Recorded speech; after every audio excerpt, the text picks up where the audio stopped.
satisfação que começamos mais um episódio. Ai, que saudade que eu tava de falar isso, do Fala Comigo Jaú. Hoje nós vamos receber ela, uma doutora, ginecologista, e o resto eu vou deixar ela para contar, para não atrapalhar, é claro. Doutora Vanessa Bittelman. Falei certo? Falou. Boa noite, seja bem-vinda ao nosso podcast. Muito obrigada pelo convite, estou muito feliz de estar aqui com vocês. Que bom, a felicidade é toda nossa, pode ter certeza. Doutora, a primeira pergunta que eu quero fazer é que eu fiquei sabendo que você chegou recentemente em Jaú. Sim. Se apresenta um pouquinho para nós, conta um pouquinho da sua história. Chegou na terra do cano torto. Fiquei sabendo agora, na verdade. Bom, eu cheguei, na verdade, em Barra Bonita faz menos de 2 meses, vai fazer 1 mês e meio agora.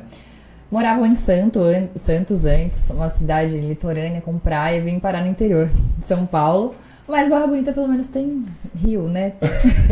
Então já dá uma salvada. Eu achei que você ia falar praia, eu fiquei assim, meu Deus. Não, praia não, é muito diferente. Já me falaram que tem uma prainha lá, mas não dá pra chamar de Igaraçu. Não dá. Mas eu vim em Santos, eu fiz faculdade em Santos, fiz minha residência em Santos.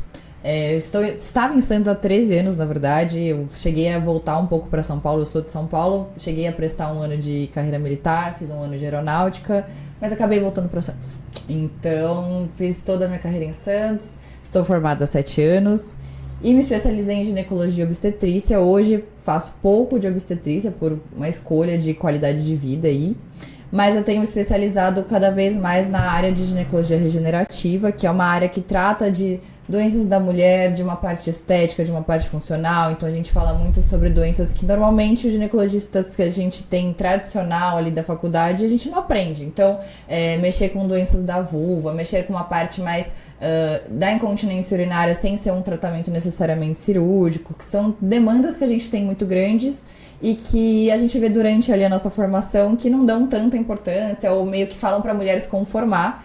E eu tomei isso como uma dor. Eu acho que a mulher não tem que se conformar com certos sintomas que ela tem, principalmente ali depois dos seus 40 anos. Então, dor na relação, baixa disposição, baixa libido, essa questão de perda urinária, de acharem que é normal. Então, tudo isso era algo que me incomodava e eu fui buscar mais tudo isso. Então, vim para Jaú com todas essas informações e espero ser algo a acrescentar aqui na cidade. Com certeza. E eu acho que eu tô com muita dúvida, tem um monte de perguntas aqui, ó. Ótimo. Eu tô fazendo uma coisa que nem é habitual, um papel branco, e depois eu vou explicar o porquê. Aqui estão todas as perguntas que as nossas seguidoras fizeram mesmo, que tem dúvidas. Ótimo. Então eu trouxe um papel branco para não ter perigo de expor nome de ninguém, algo do tipo. Legal. Tá num papelzinho branco e eu vou perguntá-las ainda hoje aqui Ótimo. Nesse podcast. Mas antes eu quero saber um pouco o que foi de aeronáutica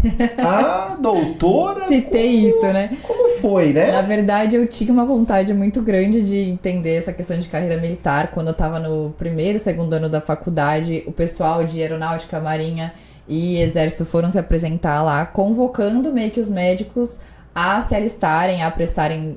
Os homens, na verdade, tem aquela questão obrigatória, mas as mulheres convidando a participar, a se alistar como médico desses serviços de Forças Armadas. E eu tinha, desde então, desde esse 1º e 2º ano, eu tinha muita vontade. Então, quando eu terminei a faculdade, eu prestei a residência de ginecologia e obstetrícia, passei e prestei também esse concurso para aeronáutica e passei. E aí eu tive que fazer ali uma escolha, então eu tranquei esse 1º ano de ginecologia e obstetrícia, fui fazer aeronáutica, que era algo que eu queria. Foi um ano totalmente incrível, assim, na minha vida, em todos os sentidos. Acho que eu cresci muito como médica, como ser humano, assim, fiz muitos amigos incríveis, assim, melhores que até em muitos anos de faculdade. Então foi realmente uma experiência muito enriquecedora pra mim. Mas eu não consegui ficar, porque a residência de ginecologia e obstetrícia demanda muito da gente. Alguns colegas até ficaram depois de entrar na residência, conseguiram conciliar, continuar trabalhando na aeronáutica como médico e fazer residência, mas infelizmente pra mim não deu.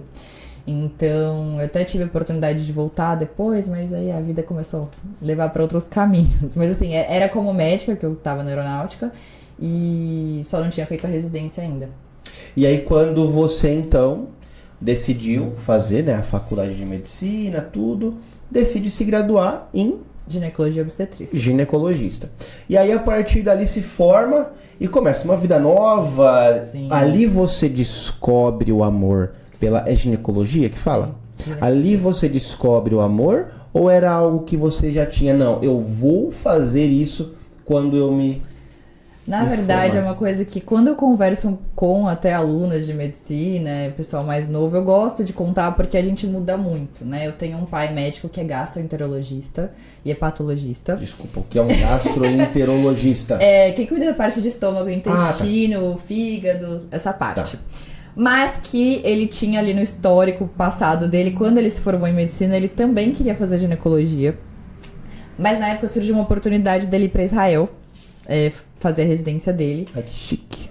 Meu pai é de família judia, então surgiu essa oportunidade. Ele e um primo dele acabaram indo, só que em Israel tem um fato muito interessante que entra na parte de ginecologia. Lá os homens são circuncisados, né? Ele tem a pele retirada. E por esse fato, as mulheres de lá não têm câncer de colo de útero. Porque o fator principal para câncer de colo de útero é o vírus do HPV.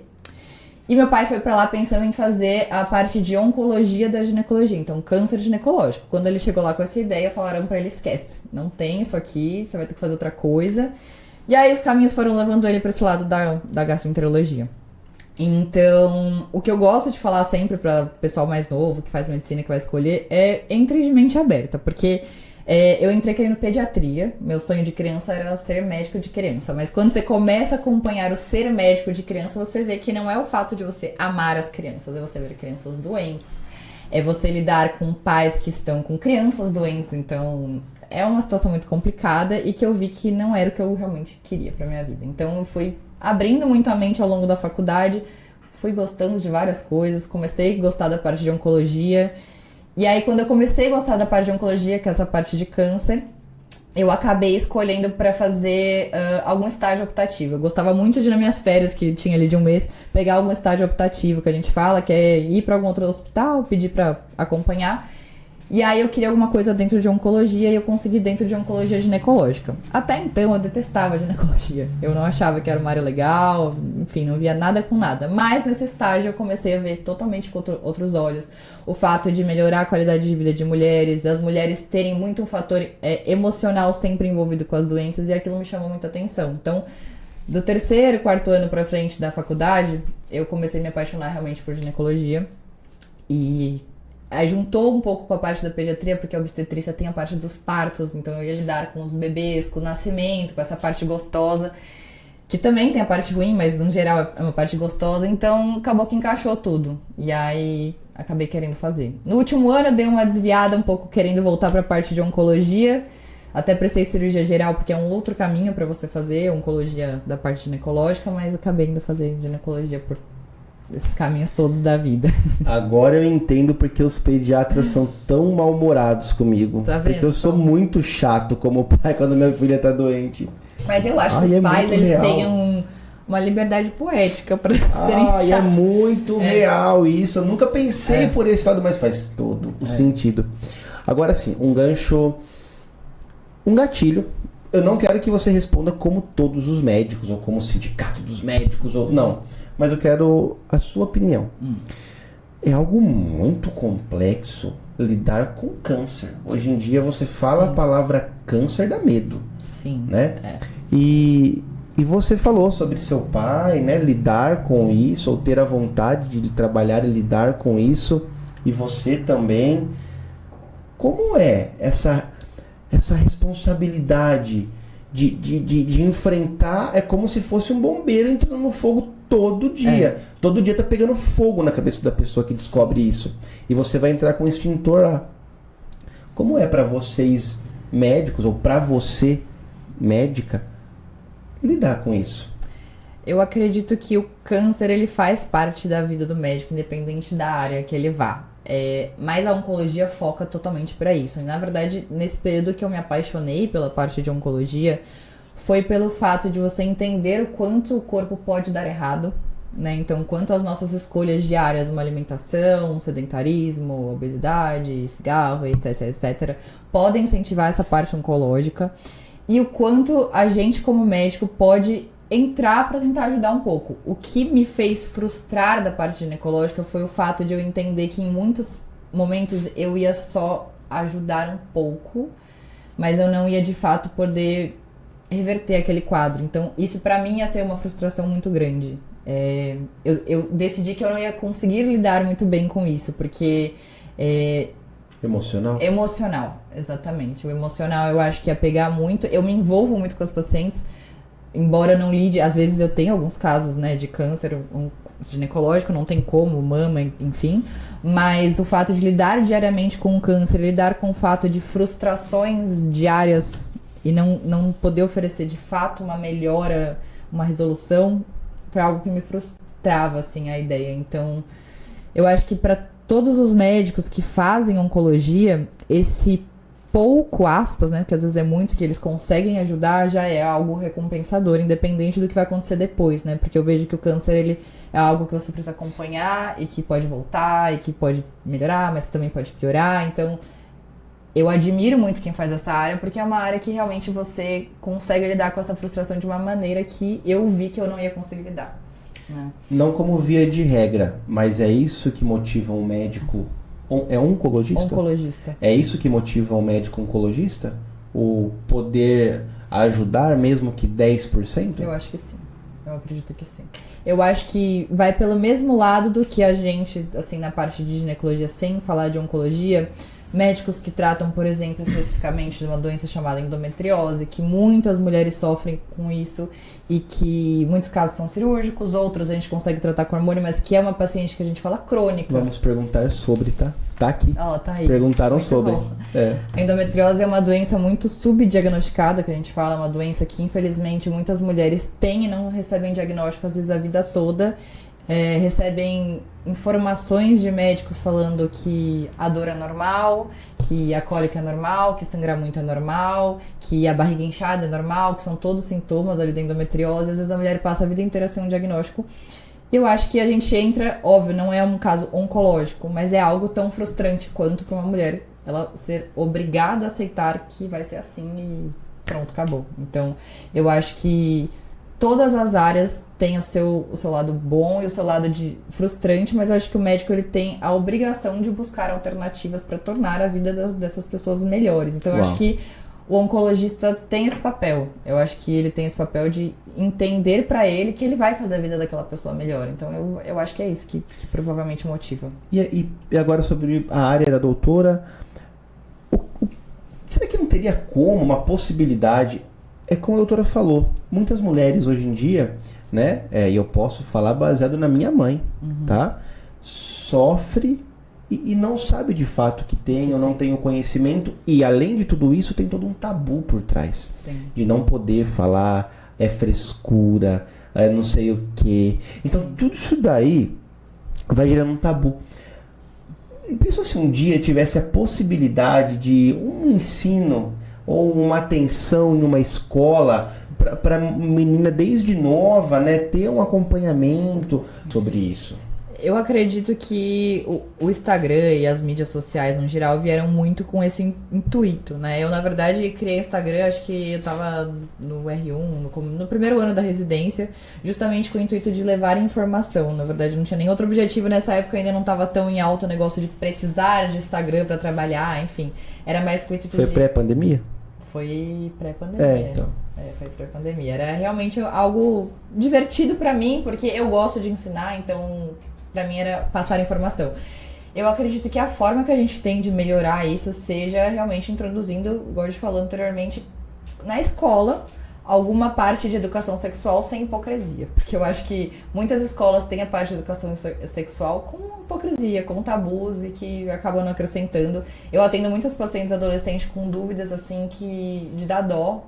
Não de dar dó delas perguntarem, mas de dar dó de elas não terem aprendido isso ou com a mãe conversando, ou na escola conversando. Infelizmente ainda existe, eu acho que principalmente em cidades mais afastadas de região de capital, assim como aqui, Jaú, outras cidades menores em volta, a questão da a mãe também ser inacessível à filha, então vira várias gerações de falta de conhecimento, mas por vergonha de uma falar para outra, ou de uma perguntar algo para outra. Eu acho que a forma da gente quebrar isso hoje são as mídias sociais, né? São as mídias sociais porque eu acho que, infelizmente, as escolas ainda não têm estrutura para isso, emocional, de preparação. Então, eu acredito que a forma que a gente tem é essa, se tornando mais próxima, mais acessível, que eu tento fazer ali semanalmente no meu Instagram é justamente isso, abrir caixinha de perguntas, não importa qual seja a pergunta, eu tenho o maior prazer de responder, justamente porque às vezes perguntas bobas, mas que mudam a vida da pessoa, né? Nenhuma pergunta é boba de fato, ela, na verdade, às vezes ela é uma pergunta que a pessoa não tem aquela informação, e às vezes ela faz uma besteira ou ela passa a vida inteira dela com uma situação porque ela não fez aquela pergunta para alguém. Então a minha ideia é poder fazer isso pelas pessoas. Eu acho que é o que a gente tem hoje de melhor, assim. É óbvio que a gente tem um país muito grande que muita gente não tem acesso a isso, infelizmente. Mas eu acho que o que a gente pode fazer de melhor hoje é levar a informação de forma acessível. Não adianta eu ficar falando com vários termos, igual que você falou, isso eu não sei. Pra mim é muito automático. Sim. Mas em alguns momentos as pessoas precisam perguntar coisas de maneiras mais simples e eu responder de coisas mais simples, de maneiras mais simples, pra poder explicar de fato o que é aquilo, né? Ficou extremamente claro e eu acredito que realmente vai ser a rede social. E esse trabalho que a doutora faz, então eu vou até deixar o @ dela passando aqui agora também. Esse trabalho que a doutora faz de ser inclusiva, né? Inclusiva e incluir realmente pessoas leigas ou mais, enfim, que não tem tanta informação e respondê-las. Isso é extremamente fundamental. Mas eu queria colocar um gancho. Não é só com mulher ou com meninas adolescentes, é com homem também. Eu acho que a gente deveria, mas aí a gente vai entrar num problema social e tudo mais.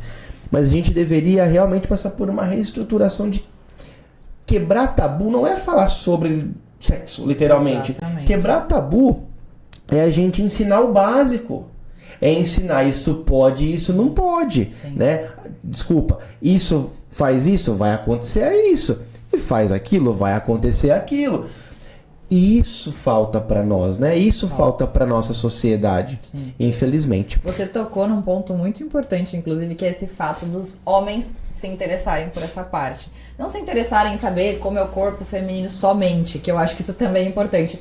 Mas se interessarem em saber o que acontece com a mulher em todas as fases da vida. Por que eu digo isso? Eu recebo muitas pacientes, às vezes, com uma infecção, por exemplo, uma infecção vaginal, uma infecção de urina, algo mais recorrente. E ela fala assim, doutora, eu não posso falar de novo pro meu marido que eu tô com essa infecção, porque ele vai ficar achando que eu que tô passando pra ele. E às vezes não é uma infecção sexualmente transmissível, às vezes é um problema de pH da mulher, às vezes é algo que o intestino dela não tá funcionando bem, sei lá, não tá comendo legal, tudo isso influencia. E aí isso às vezes vira uma briga de casal, ou pior, em outras fases, né? A mulher entra na menopausa. Quantas mulheres perto da menopausa não terminam um casamento porque o homem não entende que a mulher tá passando por um momento que ela tá de TPM 28 dias assim, do mês e 2 ela tá normal. Então, eu acredito que o homem tendo essa informação, a gente melhore não só a população ter o conhecimento, mas os relacionamentos, porque o que eu recebo de paciente, às vezes tem paciente que pede, doutor, você não pode falar no telefone com meu marido porque ele não tá acreditando em mim. E são coisas que eram para ser básicas. Mas falta o conhecimento. Falta o conhecimento, exatamente. É algo que a gente vive numa sociedade que é tudo muito enraizado. Não aqui em Jaú ou na Barra ou em Santos. No mundo inteiro, todo. Acredito eu. Sim. É tudo muito enraizado. Então a falta do conhecimento faz a gente perecer, porque não tem como. Um outro ponto é a mulher pós-maternidade. Né?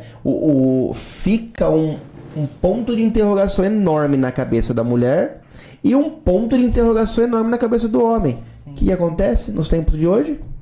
Termina o casamento. Termina o relacionamento. Sim. Então, esse é o grande problema. Não tem, tudo bem, não tem um manual, mas deveria ter conscientização. Sim. O que não tem. Mas quem sabe um dia, né, doutora, a gente não consegue devagarzinho, né? E vai implementando. Sim. Mas agora em Barra, tá na Barra, é isso? Morando na Barra. Morando na Barra e consultório vai ser? Em Jaú. Aqui em Jaú. Perto do Amaral. Tem data, como vai funcionar? Começaremos a atender semana que vem. Porém, eu vou deixar o eventinho de inauguração um pouquinho mais pra frente, inclusive vocês estão convidados. Vai ter um coquetel, fiquei sabendo. Então, eu vou começar a atender já, porque eu já tô muito tempo parada, tô ansiosa pra voltar aos atendimentos, poder oferecer isso pras pacientes daqui. As pacientes que já entraram em contato, que têm acompanhado meu trabalho, também estão ansiosas pra receber meu atendimento. Então, a partir de semana que vem eu já começo a fazer os atendimentos. Então... Alô, mulherada de Jaú! A doutora chegou. Eu acho que é isso aí, a gente tem que recepcionar, porque o trabalho dela, da doutora, não é só, né, fazer aquele padrão que a gente está acostumado, tá tudo certo também, mas no Instagram, trazer aquela informação, trazer aquele conteúdo diferenciado para, às vezes, a pessoa que às vezes não tem um certo tipo de acessibilidade, né, doutora? Sim. E para quem conseguir, né, de fato, acessar, né, minha consulta, meu atendimento, eu faço tanto a parte de rotina, como qualquer outro ginecologista, como eu faço a parte que é o que eu estava aqui contando. Qual que é a parte, doutora? Desculpa. Eu me especializei em uroginecologia, quando eu terminei ginecologia obstetrícia, que é a parte que trata as infecções de urina, as perdas de urina, que é muito comum para as mulheres, que também é um tabu gigantesco. Perdas de urina? Perdas de urina. Muita mulher perde urina ao tossir, ao ir pra academia, ao dar risada, ao levantar às vezes de uma cadeira, e é algo que não se fala. Uau, não imaginava. Inclusive, às vezes nas consultas, até eu chegar nesse período assim de... Porque eu faço ali o meu roteiro, né, pra não deixar de perguntar nada, e eu tenho um período específico que eu pergunto sobre a parte urinária. Até eu chegar às vezes nessa parte urinária, elas não me falam nada. Se eu não perguntar essa parte urinária, elas não lembram de falar, porque elas acham que é algo tão normal, que é tão ok acontecer, que elas não falam. Aconteceu o quê? Não urinar. Não, acontecer de perder urina nessas situações. Tipo, olha, quando eu vou pra academia, eu preciso... Tá, só pra... Desculpa, doutora, vou ter que te cortar. Novidade, né? Perder urina, que a doutora fala, é vazar xixi. Vazar xixi. Ah, tá, desculpa. Pra mim perder urina, olha, doutora, desculpa, era que, vamos supor, vazava por algum outro lugar. Ai, desculpa. Leigo, gente, desculpa. Termos. Mas o perder urina é isso, é a mulher não ter a consciência de que ela tá perdendo a urina. Então, eu tenho pacientes jovens, às vezes de 30, 40 anos, que falam assim, não, eu uso um absorvente pra ir pra academia e tá tudo bem, porque lá eu perco xixi, mas pelo menos não molha. Gente, 30, 40 anos, uma mulher perdendo urina não é normal. E uma mulher também, após a menopausa, também não é normal. É algo que a gente fala, é comum, acontece muito, mas não é normal, não é pra acontecer. Inclusive, é algo que precisa sempre buscar ajuda, porque é algo progressivo, é algo que vai piorar. Se você começou com isso, quanto mais cedo você começou a ter esse sintoma, mais você vai piorar. Porque se Deus quiser, você vai envelhecer. A gente quer envelhecer, né? Bem ainda, igual né? Tem gente que fala assim, eu não quero envelhecer. Não, você quer envelhecer. Você quer envelhecer e você quer envelhecer bem. Você quer envelhecer podendo brincar com seus netos, podendo fazer uma atividade física, sem ter que usar uma fralda. Porque eu tenho pacientes que às vezes chegam pra mim usando fralda. Fralda geriátrica por causa de urina. Assim, mulheres ativas, mulheres que, eu vou no mercado, eu vou na casa da minha família, mas eu perco urina, eu tenho que usar fralda. Então... tudo isso tem tratamento, às vezes a gente precisa efetivamente de uma cirurgia, e por isso que a parte da uroginecologia pra mim foi muito importante, mas o que veio depois pra mim foi mais importante, que é a parte de ginecologia regenerativa, que a gente chama de regenerativa, estética e funcional, porque tem a parte estética em alguns fatores, que a gente pode conversar mais pra frente, mas tem a parte funcional, que é esse fato de eu poder oferecer pra essa mulher tratamentos não cirúrgicos, porque hoje em dia as mulheres buscam tratamentos que ela não precisa fazer um repouso, que ela não precisa se programar, ficar internada, parar de fazer as atividades dela. Então, eu tenho que oferecer para essa mulher outros tratamentos, como, por exemplo, um laser íntimo. Existe aqueles fios de sustentação que bota no rosto. A gente consegue colocar ele ali perto do canalzinho da uretra para sustentar a bexiga. Muitos tratamentos têm sido cada vez mais estudados e mais utilizados para poder oferecer qualidade de vida para essa mulher, sem interromper ela, expor ela a uma cirurgia. Até porque a cirurgia de incontinência urinária, que a gente fala, é uma cirurgia que pode ser que daqui a um tempo eu tenha que fazer de novo, e de novo, e de novo. Ela não é algo definitivo.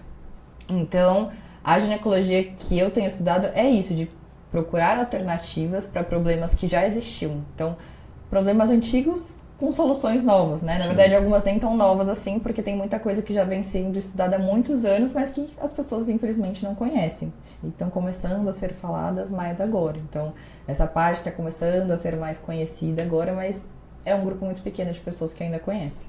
E a doutora falou que queria também deixar um gancho para a doutora falar sobre a especialização da doutora. Né? A doutora falou que está vindo com um trabalho diferenciado para Jaú de inovar. Sim. Né? Então eu gostaria de deixar esse espaço para realmente a doutora falar para as mulheres, explicar o que é, como funciona, né? Perfeito. Por favor, doutora. A ginecologia regenerativa, ela é uma ginecologia focada em oferecer para a mulher, como eu falei, qualidade de vida. Então, o que é essa qualidade de vida? Então, às vezes, tratar sintomas como a própria incontinência urinária, mas muitas vezes dor. Às vezes, tem mulheres que, quando têm relação, por estarem mais ressecadas, precisam estar sempre usando lubrificante. Ou ainda, uma mulher que, às vezes, tem a parte interna ali da vulva, que é o pequeno lábio, muito grande, aquilo machuca ou incomoda.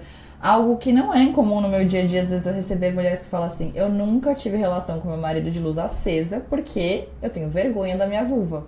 Porque eu acho ela feia, porque eu acho que tem muita coisa, muita pele sobrando lá, porque eu acho ela muito escura. Então, todas essas questões. Fora uma questão que a gente fala que é mais funcional, porque hoje em dia a gente sabe, tem muitas mulheres que utilizam hormônios anabolizantes para academia. O clitóris cresce e às vezes isso começa a incomodar a mulher, não só esteticamente, começa a dar dor, né? Vamos pensar que o clitóris é para a mulher assim como a cabeça do pênis é para o homem, então é uma região muito sensível. Quanto maior fica aquilo, mais exposto e começa a dar dor. É uma exposição que não é uma sensibilidade, é gostoso porque tá mais exposto, é algo que dói. Então, entra toda essa parte, então, de resolver questões estéticas e resolver questões de dor, né? Eu tenho pacientes jovens que não conseguem ter relação porque abre ferida na entrada do canal ali da vulva. Então, tem procedimentos. Laser íntimo, a gente tem procedimentos que usam a própria plaqueta da paciente para regenerar aquele tecido. A gente tem LED terapia, a gente tem muita coisa, né? Que você começa a falar, são um monte de nomes novos, mas que a gente consegue oferecer isso pra mulher pra dar uma qualidade de vida pra ela. Não é o pessoal ainda vê com muito preconceito, falando que é algo, isso é estético. Não é estético. Essa mulher tá deixando de ter relação. Essa mulher tá deixando de ir na casa dos filhos segurar os netos no colo, porque senão ela vai urinar. Essa mulher deixa de pegar um ônibus, porque senão ela vai ter que ir de fralda e se o ônibus demorar, ela vai ficar molhada. Então não é só uma questão estética. E a questão estética também atrapalha a vida da mulher e atrapalha muito. Eu acho que se você não tá bem com você mesmo, né? Sim. Vai atrás. Vai atrás, né?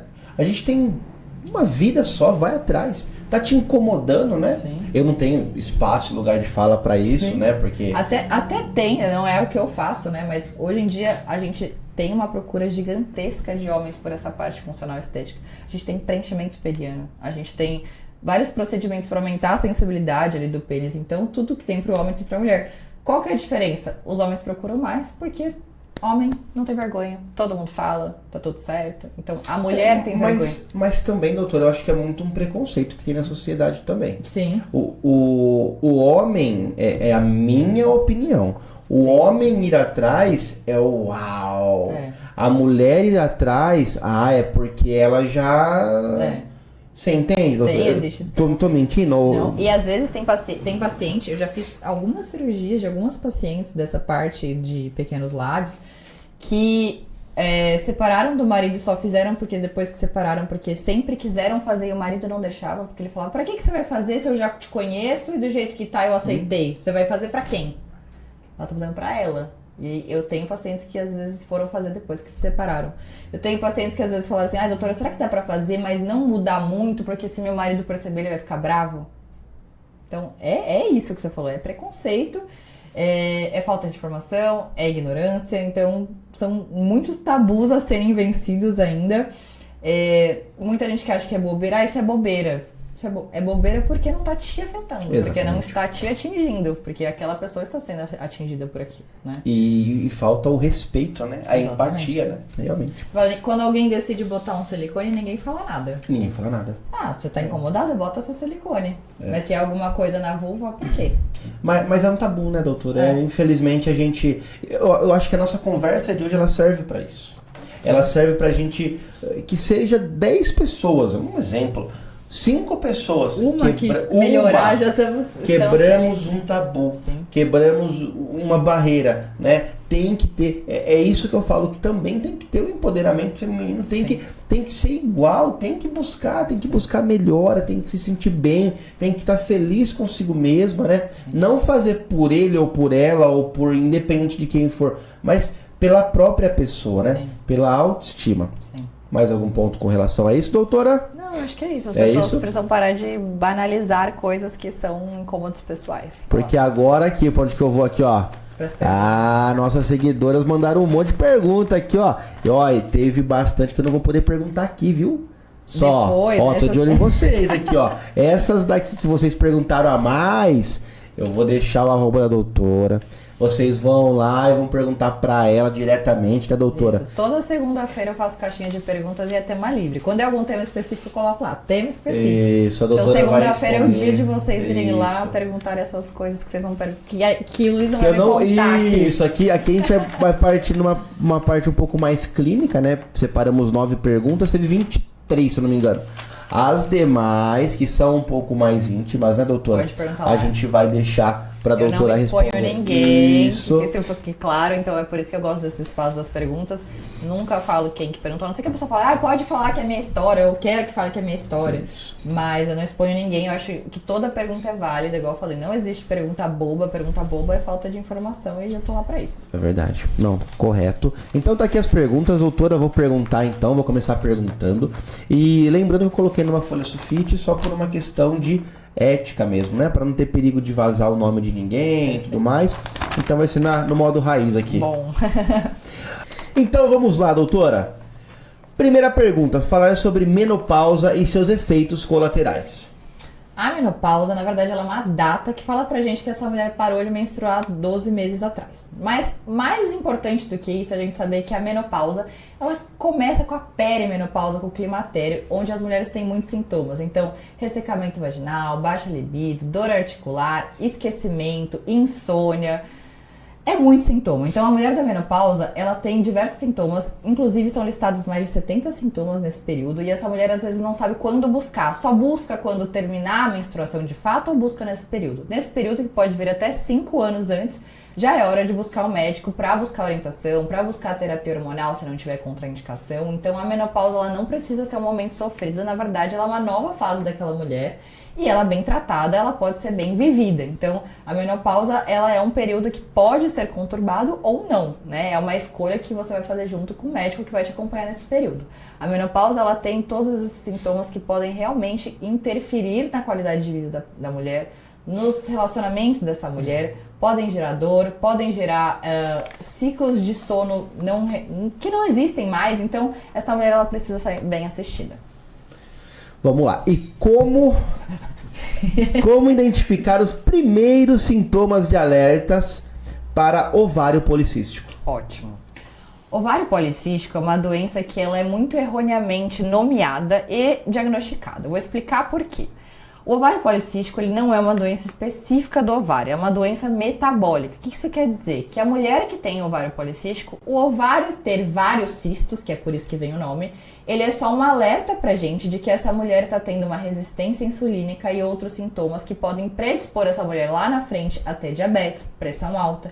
Então, o ovário policístico, o que tem de sintoma? Essa mulher ou não menstrua, ou ela menstrua de maneira irregular, ou seja, menstruou hoje, daqui 3 meses menstruou, daqui mais 2 meses menstruou. É uma mulher que pode ter muitos pelos e muita acne, ou pode ter essa alteração tanto no exame de sangue, que a gente vai diagnosticar essa parte de insulina, de glicemia de jejum, da parte de colesterol, ou então o exame ultrassonográfico que vai mostrar pra gente esses vários cistos no ovário. Então, é um tratamento que não deve ser feito com anticoncepcional, diferente do que muita gente pensa. É um tratamento que deve ser feito com primeiro dieta e atividade física, que é o tratamento padrão ouro para isso, e depois a gente vai entrar com algum tipo de medicação que não deixe essa mulher correr esses riscos que o ovário policístico tá alertando pra gente que vão existir. Uau, mas tá só começando, pessoal. Doutora, toma uma água. Tem água, doutora? Tem água aí? Tem pouquinho. Vamos pegar mais uma água pra doutora aqui. Enquanto isso eu vou falando com vocês. Quero agradecer o carinho de todos vocês. Vocês sabem que a nossa página vem tendo números maravilhosos, graças a Deus. E tudo isso é graças a vocês. Os nossos projetos futuros, eu vou contar todos pra vocês. Esse estúdio aqui a gente... Vamos dar boas-vindas para ele, é claro, mas não se acostumem muito, que daqui a pouco, ó, estamos alçando os novos voos. Respirou, doutora? Respirada. Preparada para nossa próxima batida de perguntas? Vamos lá. Bora lá. Então agora, doutor, eu quero que você fale para nós, por gentileza, sobre gestrinona. Polêmico. Eu não sei o que é. Bom, vamos lá. Gestrinona, muita gente conhece ele erroneamente como chip da beleza. O chip da beleza, na verdade, não existe, tá? A gestrinona é um hormônio sintético que ele tem uma característica de aspas, efeito colateral que aumenta a massa magra e acaba auxiliando na perda de peso. Então, a mulher que usa gestrinona, normalmente ela tem uma definição corporal melhor, ela acaba tendo um emagrecimento ali se ela for uma mulher que for ativa em atividade física, tiver uma boa alimentação. Então, acabou sendo conhecido por conta disso. Mas, ele não foi criado para isso. Ele foi criado para levar a mulher a bloqueio de ciclo hormonal. Por quê? Existem algumas mulheres que têm doenças como endometriose, miomatose, adenomiose, que são doenças que geram muita dor ou muito sangramento, muitos sintomas, inchaço abdominal, então dor na relação, são sintomas que realmente atrapalham a qualidade de vida da mulher. E a gestrinona foi estudada como um hormônio sintético, um hormônio que o nosso corpo não produz, então a gente consegue fazer tratamento com ele para bloqueio de ciclo hormonal. E tem ótimas respostas. Então a gestrinona, ela tem indicação médica, ela deve ser usada nestes casos. E aí ela acabou sendo indicada erroneamente por outros médicos como esse auxiliar aí no processo de massa muscular, da parte física, e acabou ganhando uma má fama, mas ele é um ótimo tratamento para essas patologias, para essas doenças. Uau! Tá vendo? Venga Você aprender. que perguntou sobre gestrinona, acho que nem você esperava uma resposta tão detalhada como essa, tá vendo? Inclusive, eu gosto de falar isso para as minhas pacientes, eu conto, não é vergonha nenhuma. Eu uso gestrinona já fazem quase 4 anos, porque eu tenho endometriose e a minha qualidade de vida antes da gestrinona e pós-gestrinona é outra. É outra. Óbvio, ajudou muito no fato de que eu treino muito, de que ajudou no meu físico. Ajudou, foi um efeito colateral maravilhoso? Foi. Porém, a gente tem que saber lidar que tem efeitos colaterais ruins. Então, por exemplo, meu cabelo cai muito mais. Se eu me alimentar mal, a parte da pele fica mais oleosa, então vem acne. Nasce pelo em lugar que a mulher não quer, então nasce mais pelo em buço, nasce mais pelo em queixo. Só que a mulher que vai receber a gestrinona para tratamento de doenças, ela põe isso numa balança. Então ela fala assim, eu prefiro ter muita dor na minha relação, muita cólica, sangrar igual uma maluca, ou eu prefiro, sei lá, fazer uma depilação a laser. Entendeu? Então a mulher, ela não pode só usar para fim estético, porque senão ela não vai aguentar os efeitos colaterais, que os efeitos colaterais não são legais, né? Então a mulher não gosta que o cabelo dela caia em tufo. Mulher nenhuma quer isso. Mas se ela colocar isso numa balança e conseguir regular, tem suplementações, tem alguns mecanismos que a gente usa para reduzir esses efeitos colaterais, mas se a mulher for usar sem indicação médica de fato, ela não vai tolerar.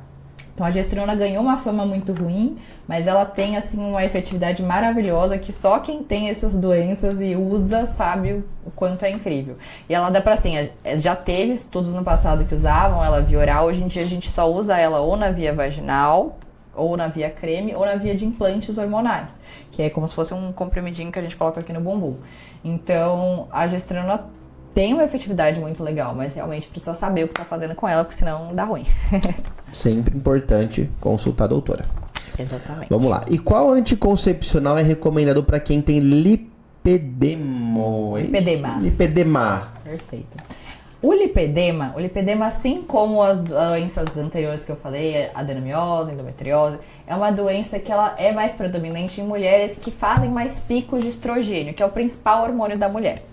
Essas mulheres com lipedema normalmente têm o quê? Uma gordura mais localizada na perna, mais celulite, dor na perna, a perna fica mais roxa, tem um monte de sintoma, fora o inchaço abdominal, inchaço em todo o corpo, algumas têm até uma retenção mais em braços. E o lipedema, ele procura, na verdade, o tratamento para tirar essa desinflamação, né? Ela tem um fator inflamatório muito importante, além do fator hormonal. Então, além da gente precisar tratar esse fator hormonal, que pode ser com anticoncepcional ou não, a gente precisa sempre investir na parte de alimentação e atividade física. Não adianta usar nenhum anticoncepcional, nenhum suplemento, se você não tiver a parte da atividade física e da alimentação muito bem feitos. Então, o anticoncepcional que a gente vai indicar para essa mulher com lipedema pode, por exemplo, ser uma gestrinona. Mas pode também, por exemplo, ser um anticoncepcional que tem um fator mais diurético, que vai ajudar essa mulher um pouco nesse inchaço. Mas se ela tomar esse anticoncepcional e continuar comendo coisas do lipedema, como, por exemplo, muita gordura, muito açúcar, álcool, refrigerante, coisas que fazem parte do dia a dia de muitas mulheres, não vai melhorar. Então, o anticoncepcional pode ajudar. Respondido. Endometriose tem tratamento? A endometriose é uma doença que a gente diz que não tem tratamento efetivo, então a gente consegue apresentar algumas curas relativas. Então, alguns casos são efetivamente cirúrgicos, mas hoje em dia a gente tem uma resposta muito legal mesmo com a própria gestrinona e com hormônios progestagênicos, progesteronas, que controlam essa questão de não deixar fazer tanto pico de estradiol, que é o hormônio que faz essa mulher ter uma qualidade de vida, se tiver em quantidades certas, mas em picos muito altos leva essas doenças, então a gente precisa, na verdade, fazer um acompanhamento. E aí entra o mesmo fator do lipedema, da adenomiose, da miomatose. Para quem tem endometriose, o fator alimentar e de atividade física vão ser muito, muito, muito importantes. Então, antes a gente fazia muito tratamento só com o DIU. Os DIUs hormonais, eles têm uma resposta muito legal para quem tem endometriose. Mas eles não fazem regressão de doença. Hoje a gente já tem alguns trabalhos mostrando que a gestrinona faz regressão de doença. Então tem sido um tratamento bem de escolha pra gente. Inclusive, às vezes a gente usa em associação, que por exemplo é o meu caso. Uso o DIU hormonal e usa a gestrinona, que controla bem os sintomas. Ah, eu não sei o que é gestrinona, mas eu quero tomar essa gestrinona agora também. Deixa eu, ela é a bichona, eu quero tomar gestrinona também agora, hein? Deixa eu. Brincadeira, gente, eu sou leigo, tá? Eu tô transmitindo a pergunta de vocês aqui, viu?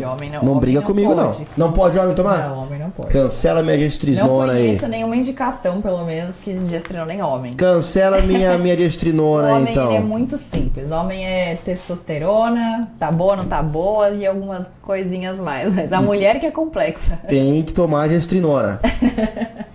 Vamos lá. Agora, ó, uma pergunta. Quando fazer exames tipo Papa Nicolau, ultravaginal, isso, e mamografia? Perfeito. Qual frequência? A gente tem indicações desses exames que o Ministério da Saúde recomenda, e a gente tem o que a Federação Brasileira de Ginecologia recomenda, e a gente tem coisas que a gente vê nessa rotina.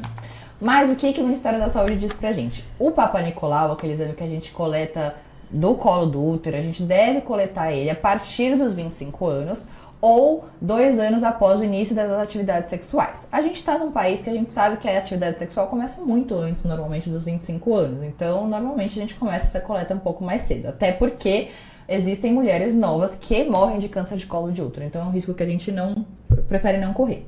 Ultrassom transvaginal de indicação é quando a gente tem suspeita de alguma dessas doenças, ovário policístico, endometriose, quando a gente tem que investigar alguma coisa. Então, alguma dor, a irregularidade menstrual, alguma coisa que não está normal, né? E a mamografia a gente vai realizar em mulheres acima de 40 anos, ou, se tiver histórico familiar muito importante, vai iniciar antes dos 40 anos. Antes disso, a gente consegue acompanhar com ultrassom de mamas. Então, é um exame mais tranquilo. E depois que a mulher para de ter relação, tem que fazer papa? Precisa, porque essa mulher ela pode ter o HPV ali no organismo dela. Inclusive, tomem a vacina do HPV. Isso é uma coisa que as pessoas esquecem. O HPV ele pode ficar no corpo durante anos sem causar doença e, de repente, começar a se dividir de forma ali errada. Então, mesmo não tendo relação sexual, mesmo não tendo marido, não tendo parceiro, precisa sim coletar.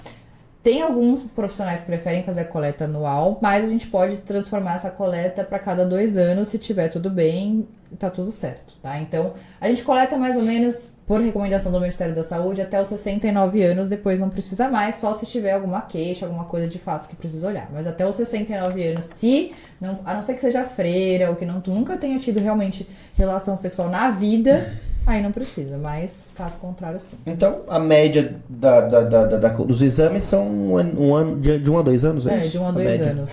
Tá. Anticoncepcional, é amigo ou vilão? Depende. Tem indicação? Assim, a gente tem... Anticoncepcional, a gente entende normalmente como comprimido. O anticoncepcional, na verdade, a anticoncepção, para não engravidar, a gente tem várias vias. A gente tem comprimido de via oral, a gente tem via vaginal, anel vaginal, a gente tem DIU que coloca dentro do útero, a gente tem injeção que toma no braço, no bumbum, a gente tem adesivo que cola na pele, a gente tem os implantes hormonais que também colocam no bumbum, a gente tem muitas vias. Então, depende da via.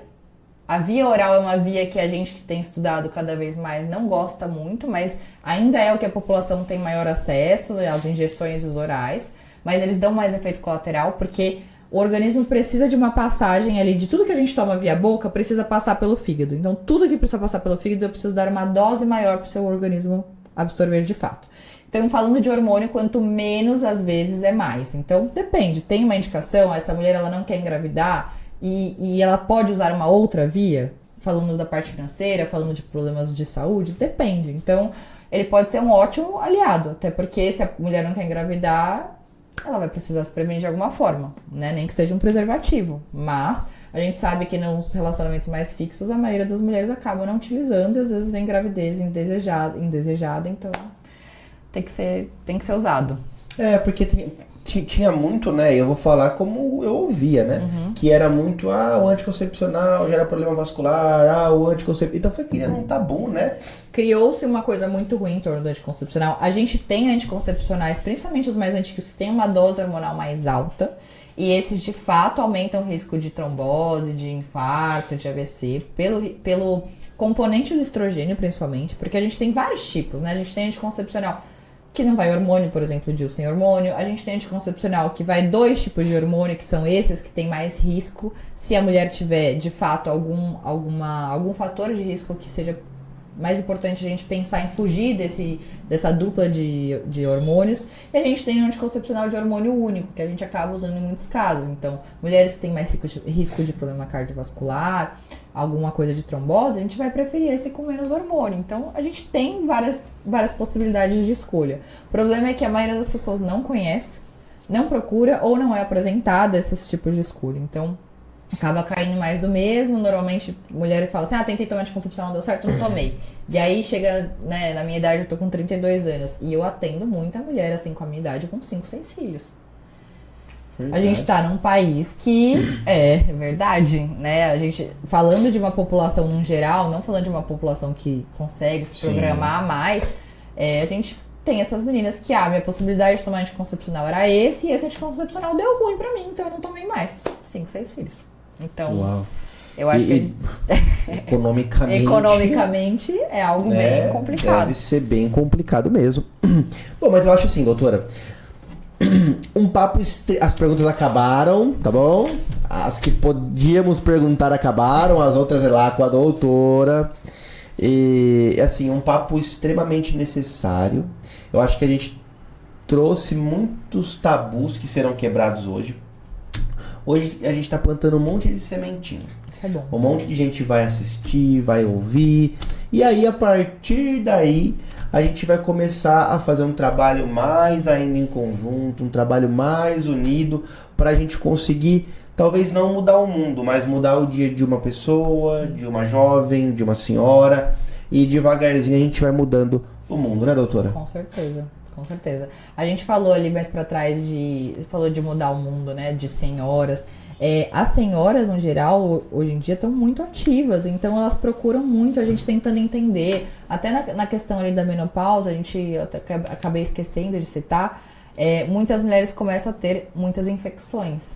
Né? Isso acontece de fato porque a mulher ela começa a ter alteração de como a flora vaginal dela era até então, por falta de hormônio. Às vezes a resolução dessa mulher tá ou numa reposição hormonal, se ainda der tempo, porque a gente tem um tempo hábil para entrar com hormônio quando essa mulher entra na menopausa, ou a gente tem os tratamentos como, por exemplo, o laser íntimo, que é o mais conhecido, que a gente consegue colocar um aparelhinho lá dentro do canal vaginal e refazer a mucosa vaginal de forma que as coisas melhorem, a vascularização melhore, os bichinhos que eu falo bons voltem a viver dentro daquele canal vaginal para essa mulher parar de ter infecção de repetição. Então, a gente tem muita opção. Hoje já existe um trâmite que... Uma pergunta bem de leigo, tá, doutora? Por favor. Por favor. Mas, vamos supor, a mulher tem alguma coisa que é desconfortável na região íntima dela. E ela quer mudar.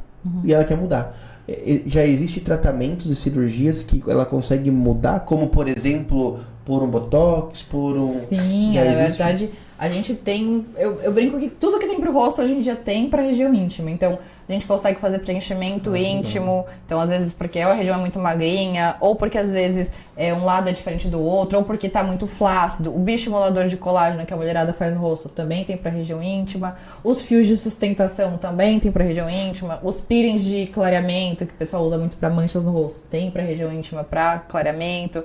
Tem a questão das cirurgias cirurgias que faz, às vezes, ou porque o pequeno lábio é muito grande, ou então porque depois de um parto ficou muito alargado ali o canal de entrada. Às vezes essa mulher, depois do parto, nunca mais conseguiu ter relação como ela tinha antes. Às vezes precisa corrigir alguma ferida que fez pós-parto e não corrigiram muito bem.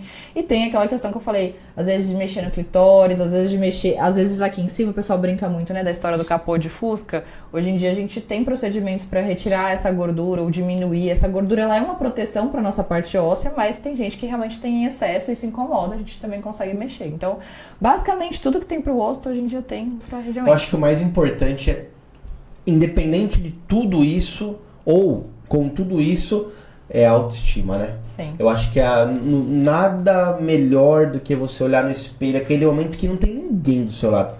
É você e o espelho. E você se sentir bem, né? Sim. Falar assim, olha, como eu estou satisfeita com o meu corpo, do jeito que eu estou. E eu acho que isso realmente é importante. E que bom que tem essas tecnologias hoje em dia. Sim, tem bastante coisa. Doutora, é isso. Por mim nós ficávamos mais umas 2-3 horas papeando aqui. Eu tenho certeza que não faltaria assunto. Agora é ansioso para a inauguração lá. Muito. Conhecer a clínica. A gente vai fazer um vídeo mostrando a clínica para vocês, mostrando os detalhes. Eu acho que é importante. Sigam, né, o @ da doutora. Manda um recado pro pessoal, doutora. O pessoal de Jaú. Vamos lá.